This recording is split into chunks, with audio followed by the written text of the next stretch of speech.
पर ताजिर का तो आज कुछ और ही जहन था।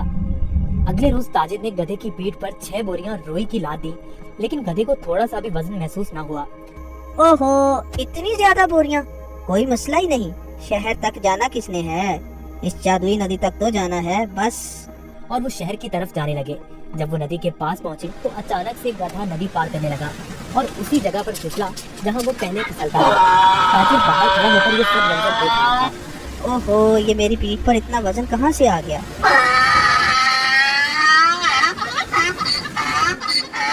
ताजिर बहुत समझदार आदमी था। उसको पता चल गया कि उसका गधा जानबूझकर ये सब उसके साथ कर रहा है। इसलिए ताजिर ने इस दफा बोरियों में नमक के बजाय रुई भर दी थी।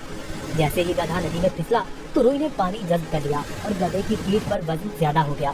हाँ, तुम मुझे इतने दिनों से बेवकूफ बना रहे थे। तुम्हारी इस हरकत से मेरा बहुत नुकसान हुआ है।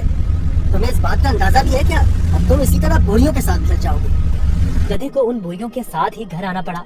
इस तरह गधे ने अपना सबक सीख लिया और उस दिन के बाद गधे ने कभी नदी में फिसलने की हिम्मत न की। इसलिए नतीजा, जैसा करोगे वैसा भरोगे।